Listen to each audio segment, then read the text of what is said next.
Para saudara dan saudariku, selamat berjumpa kembali bersama saya, Pastor Yohanes Don Bosco.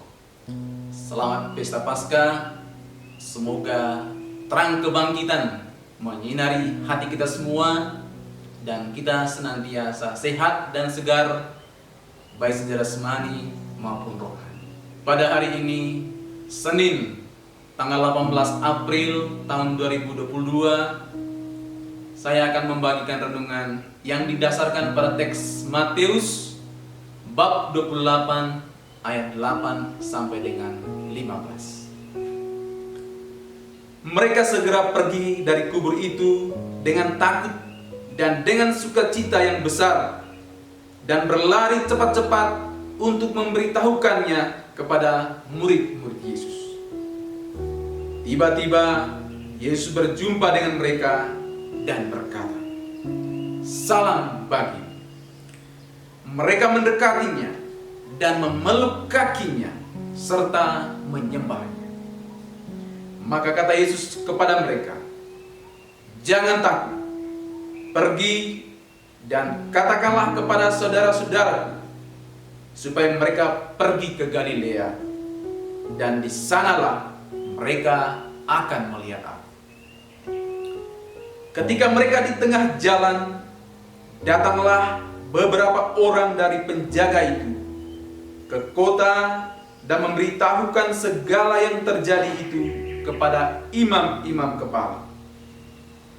Dan sesudah berunding dengan tua-tua, mereka mengambil keputusan, lalu memberikan sejumlah besar uang kepada serdadu-serdadu itu, dan berkata, "Kamu harus mengatakan bahwa murid-muridnya datang malam-malam dan mencurinya ketika kamu sedang tidur.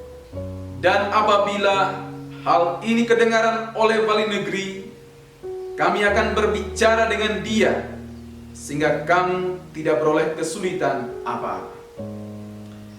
Mereka menerima uang itu dan berbuat seperti yang dipesankan kepada mereka. Dan cerita ini tersiar di antara orang Yahudi sampai sekarang ini. Demikianlah sabda Tuhan. Para saudara dan saudariku, bacaan Injil hari ini berkisah tentang perjumpaan Yesus dengan para murid di Galilea setelah kebangkitannya. Mungkin kita bertanya, kenapa Yesus menjumpai para muridnya di Galilea dan bukan di Yerusalem? Padahal dia bangkit di Yerusalem.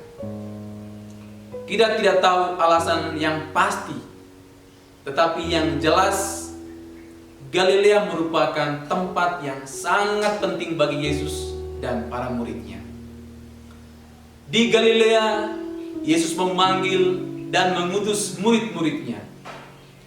Di Galilea, Yesus juga memberikan ketenangan kepada muridnya dengan meredakan angin sakal. Yesus juga memberikan beberapa mujizat di Galilea.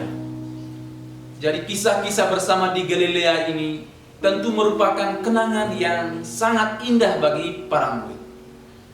Kenangan-kenangan indah ini tentu memberikan motivasi bagi para murid untuk memiliki sorak-sorai dan semangat hidup yang baru.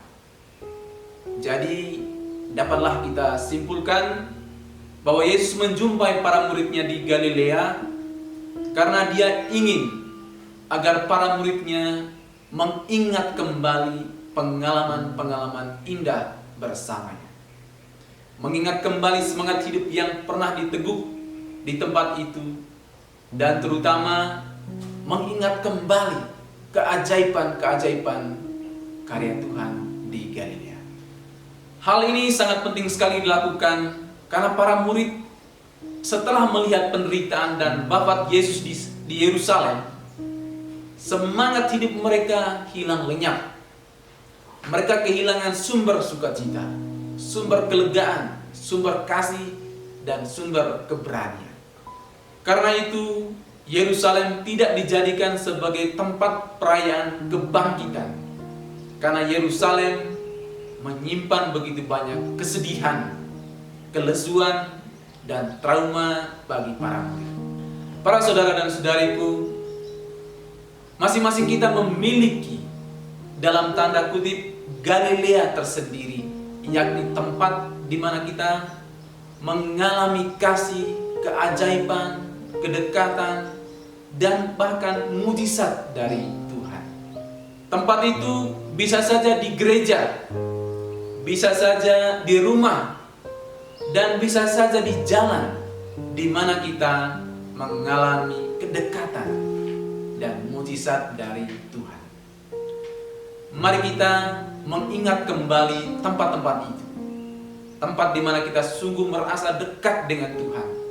Semoga dengan itu kita seperti para murid memiliki semangat yang baru, kegembiraan yang baru, keberanian yang baru, dan yang paling penting adalah memiliki kasih yang semakin membara kepada Tuhan. Tuhan memberkati.